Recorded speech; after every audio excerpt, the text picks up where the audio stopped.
Halo pejuang P3K 2024. Hari ini kita akan latihan soal manajerial P3K dengan submateri pelayanan publik.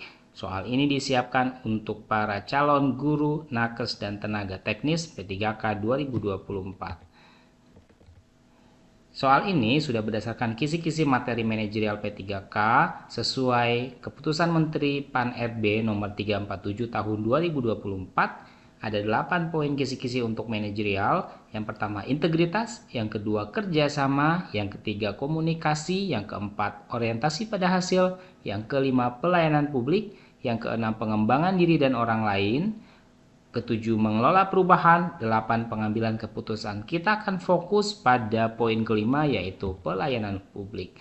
Nomor 1 teman-teman, saya bekerja di sebuah instansi pelayanan publik. Suatu hari seorang masyarakat datang untuk pengurus dokumen penting. Namun, sistem komputer sedang bermasalah sehingga proses pengurusan menjadi tertunda. Masyarakat tersebut mulai marah dan mengeluh tentang layanan yang tidak memuaskan. Apa yang sebaiknya saya lakukan? A. Menyampaikan bahwa masalah sistem sedang ditangani dan sedang dicarikan solusinya. B. Meminta maaf atas ketidaknyamanan dan menjelaskan langkah alternatif yang dapat diambil sementara waktu. C. Meminta masyarakat untuk menunggu hingga sistem kembali normal tanpa menjelaskan waktu penyelesaian. D. Mengabaikan keluhan masyarakat karena masalah ini bukan tanggung jawab pribadi saya. Baik, teman-teman sudah dapat jawaban? Kita lihat apa jawabannya. Nah, poin 4 atau poin tertinggi ada di jawaban B, kemudian 3 ada di jawaban A, 2 ada di jawaban C, dan 1 atau terendah ada di opsi D.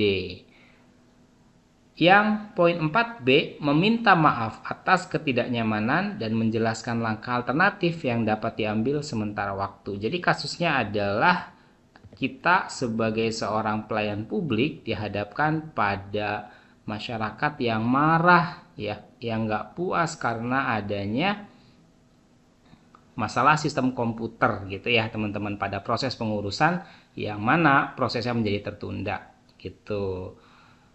Nah, maka langkah yang paling terbaik yang bisa kita ambil adalah yang B. Minta maaf teman-teman atas ketidaknyamanan dan menjelaskan langkah alternatif yang dapat diambil sementara waktu. Penjelasannya adalah langkah ini menunjukkan empati, komunikasi yang baik, dan solusi untuk mengatasi masalah, mencerminkan pelayanan publik yang prima. Ya teman-teman, sering kita menghadapi orang ya dimana kita melayani masyarakat, kemudian ada kendala, maka tunjukkan rasa empati kita ya dengan meminta maaf atas ketidaknyamanan, atas masalah yang terjadi, komunikasikan itu, sampaikan itu, karena masyarakat biasanya menunggu informasi, ada masalah apa sih sebenarnya gitu ya, sehingga pelayanan tertunda. Dan jangan lupa berikan solusi, masyarakat minta solusi, harus nunggu berapa lamakah? Harus nunggu sampai sorekah? Harus nunggu besokkah daftar lagi ambil antrian lagi gitu ya, maka ini harus disampaikan kepada masyarakat karena solusi ini penting dan dibutuhkan oleh masyarakat. Poin 3 ada di A, menyampaikan bahwa masalah sistem sedang ditangani dan sedang dicarikan solusinya. Ini informatif sih, tetapi tidak ada solusi konkret ya teman-teman, tidak ada solusi yang diberikan. Dia hanya menyampaikan sedang dicarikan solusinya, nah belum menyebutkan apa solusinya gitu ya. Kemudian yang C, 2 poin, meminta masyarakat untuk menunggu hingga sistem kembali normal tanpa menjelaskan waktu penyelesaiannya. Ini yang disayangkan, tanpa menjelaskan waktu penyelesaiannya. Padahal masyarakat menunggu. Masyarakat punya keperluan, punya kepentingan lain gitu ya. Tidak mungkin dia dalam sehari cuma ngurusin satu hal doang di pelayanan publik yang kita lakukan. Maka harus disampaikan apa yang menjadi kendala dan bagaimana penyelesaiannya. Harusnya itu disampaikan. Poin D, mengabaikan keluhan masyarakat karena masalah ini bukan tanggung jawab pribadi saya. Di video sebelumnya, kalau ada kata mengabaikan, menghindari gitu ya, tidak mau terlibat, kalau bisa disingkirkan saja karena merupakan upaya negatif teman-teman ya, mengabaikan kan menunjukkan sikap yang nggak peduli ya. Dalam pelayanan publik itu empati penting banget, kepedulian itu penting banget gitu, responsif itu penting banget dalam pelayanan yang prima tadi. Maka jawabannya yang B. Nomor 2, saat memberikan pelayanan, saya mendapati bahwa ada masyarakat yang kesulitan memahami prosedur karena keterbatasan bahasa. Apa tindakan terbaik saya? A. Menyarankan masyarakat untuk membawa orang lain yang bisa membantu mereka menerjemahkan. B. Berusaha menjelaskan dengan bahasa yang sederhana atau mencari rekan kerja yang dapat membantu. C. Meminta masyarakat untuk membaca ulang prosedur dengan teliti agar lebih memahami. D. Melanjutkan pelayanan kepada masyarakat lain tanpa memberikan bantuan lebih lanjut. Teman-teman, sudah punya jawaban? Ya, soal ini bahwa di dalam pelayanan publik ada masyarakat yang kesulitan memahami prosedur. Dia punya kendala keterbatasan bahasa ya. Maka jawabannya apa teman-teman? Kita lihat. Nah, poin terbaik ada di B. Berusaha menjelaskan dengan bahasa yang sederhana. Nah, ini perlu teman-teman. Selain seorang pelayan publik harus bisa multibahasa ya. Kalau sekarang pelayanan publik itu minimal bahasa Indonesianya dan bahasa Inggris sekarang ya, karena kan bahasa Inggris sudah jadi bahasa internasional gitu ya. Maka selain itu, seorang pelayan publik harus mampu menerjemahkan bahasa, menjelaskan sesuatu secara sederhana, biar gampang dicerna, biar gampang dipahami oleh seluruh masyarakat, gitu ya. Ketika menghadapi orang yang pendidikannya tinggi, pakai bahasa yang level tinggi nggak masalah. Tapi ketika menghadapi orang yang pendidikannya rendah, maka akan jadi bermasalah. Dibutuhkan penjelasan yang bahasanya sederhana. Nah, itulah yang B, teman-teman. Mencari rekan kerja atau mencari rekan kerja yang dapat membantu. Ini opsi lain kalau kita nggak mampu menjelaskan secara sederhana, ya. Nah, yang B ini jawaban tertinggi karena menunjukkan inisiatif, ya. Kemudian empatinya, pedulian kita, dan tanggung jawab sebagai pelayan publik. Nah, yang A, 3 poin, menyarankan masyarakat untuk membawa orang lain yang bisa membantu mereka menerjemahkan. Ini solusi bukan? Ini solusi sebenarnya, teman-teman. Langkah ini membantu, tetapi membebankan solusi sepenuhnya kepada masyarakat.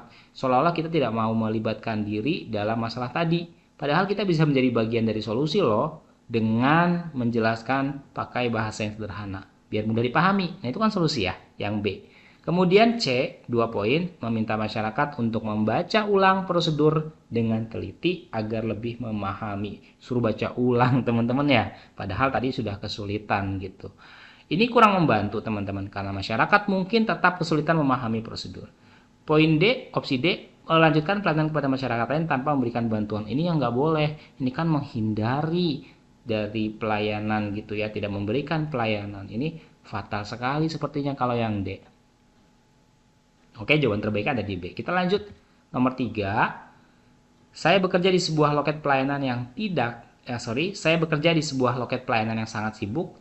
Seorang masyarakat meminta pelayanan lebih cepat karena alasan mendesak, tetapi antrean sangat panjang. Apa yang sebaiknya saya lakukan? A. Menyuruh masyarakat untuk mengikuti antrean sesuai urutan tanpa pengecualian. B. Memastikan urgensi yang disampaikan valid dan memberi prioritas dengan persetujuan masyarakat lain di antrean. C. Menyampaikan bahwa percepatan pelayanan tidak memungkinkan karena aturan yang ketat. D. Meminta masyarakat tersebut untuk menyampaikan keluhannya kepada atasan saya. Oh, yang D kayaknya nggak mungkin ya. Oke, kita lihat teman-teman apa jawabannya. Ya, poin tertinggi di B, memastikan urgensinya. Nah, kita lihat soalnya tadi. Ini kan di loket pelayanan, loketnya lagi sangat sibuk gitu ya. Terus ada masyarakat minta dipercepat pelayanannya untuk urusannya dia nih, karena dia punya alasan yang mendesak gitu ya, padahal antrian lagi panjang. Nah, jawaban terbaik di B, minta penjelasan ya, dipastikan urgensinya apa sih yang bikin Bapak atau Ibu harus buru-buru gitu ya.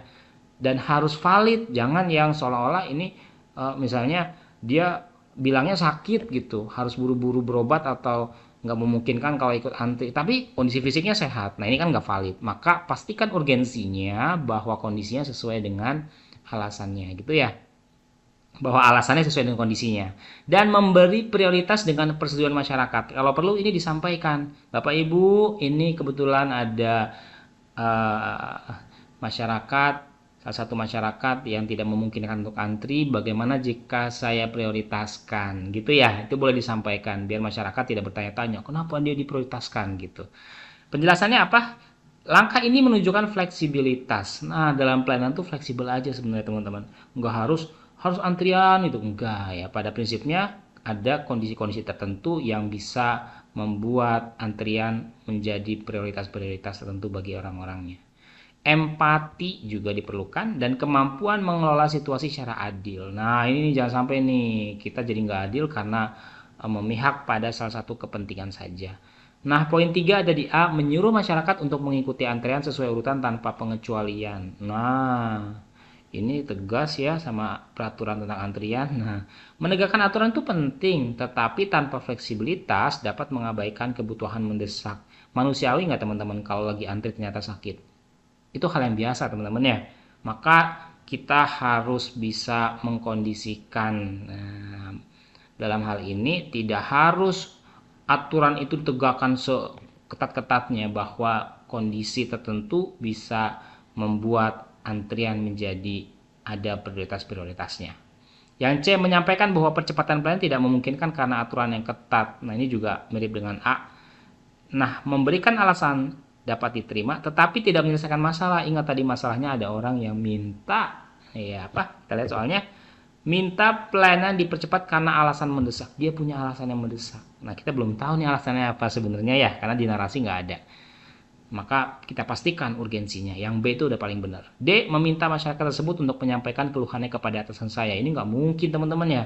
Agak rempong jadinya, agak riweh gitu ya. Harusnya kita sudah bisa mengambil tindakan karena kita sebagai garda terdepan di dalam pelayanan masyarakat gitu ya.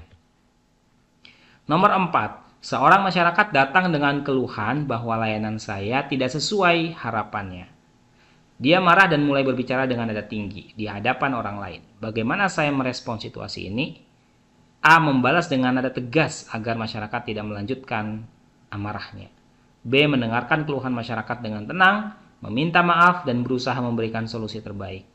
C, meminta masyarakat untuk berbicara dengan cara yang lebih sopan sebelum melanjutkan pembicaraan. D, mengabaikan masyarakat dan meminta bantuan rekan untuk menangani keluhan tersebut. Nah, menurut teman-teman apa jawabannya ya? Oke, kita lihat jawabannya.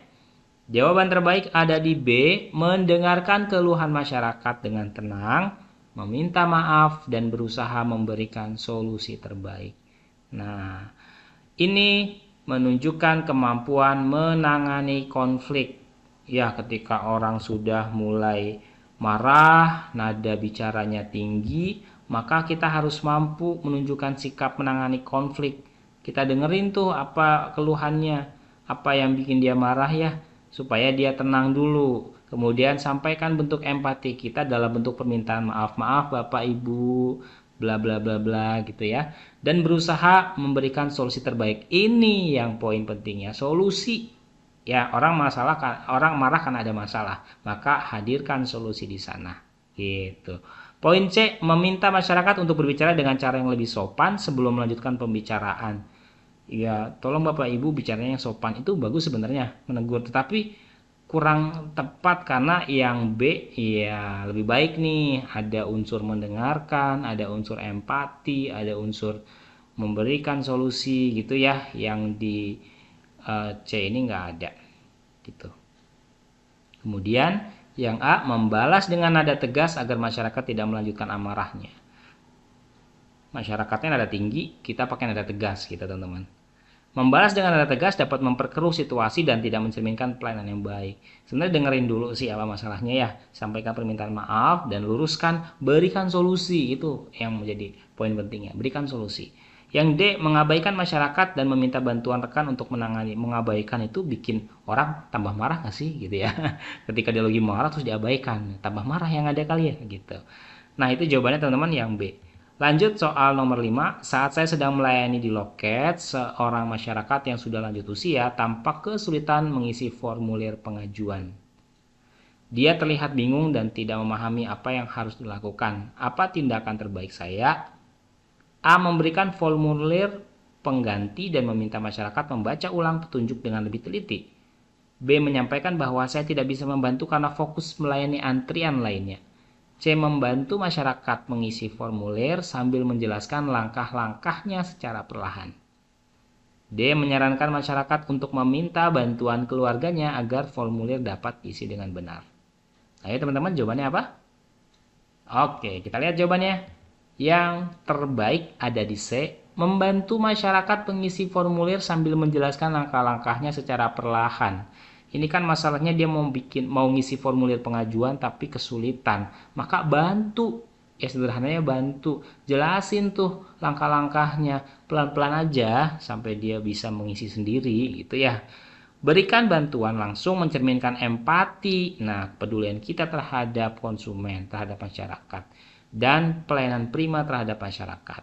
Teman-teman, perlu diketahui bahwa semua ASN itu sangat berkaitan dengan pelayanan publik. Tidak ada ASN yang tidak berkaitan dengan pelayanan publik. Apapun, semua berkaitan. Mau yang berada di pelayanan terdepan, ya, langsung bersentuhan dengan masyarakat, atau yang di belakang. Kalau yang di belakang itu kan pembuat kebijakan, tapi pada akhirnya kebijakannya kan dibuat untuk masyarakat, untuk publik juga gitu ya. Jadi kita harus belajar bagaimana memberikan pelayanan publik yang baik gitu ya. Jawaban C sempurna. Jawaban A 3 poin, memberikan formulir pengganti dan meminta masyarakat membaca ulang petunjuk dengan lebih teliti. Memberi formulir baru tidak menyelesaikan masalah karena masyarakat tetap membutuhkan bantuan. Iya, intinya dia nggak mampu ngisi gitu. Ketika dikasih formulir baru, ya tetap dia nggak mampu kan gitu. Cuma diganti formnya aja lebih baru gitu. Jadi bukan solusi yang baik gitu. Yang D, menyarankan masyarakat untuk meminta bantuan keluarganya agar formulir dapat diisi dengan benar. Nah, ini agak repot ya. Tolong minta bantuan dari keluarganya datang ke sini gitu. Nah, kurang responsif, padahal itu tanggung jawab kita. Ketika sudah datang, maka dia punya hak untuk dilayani oleh kita. Jawaban 1 poin ada di B, menyampaikan bahwa saya tidak bisa membantu karena fokus melayani antrian lainnya. Ini juga terkesan meninggalkan gitu ya, membiarkan gitu, tidak mau terlibat, tidak mau melayani. Sikap ini menunjukkan kurangnya kepedulian terhadap kebutuhan masyarakat yang rentan. Harusnya mereka ini yang diprioritaskan, harusnya mereka ini yang dibantu, diutamakan untuk dibantu prosesnya. Begitu teman-teman. Sukses itu dijemput, bukan ditunggu. Selamat berjuang teman-teman pejuang P3K 2024. Sampai ketemu di video selanjutnya.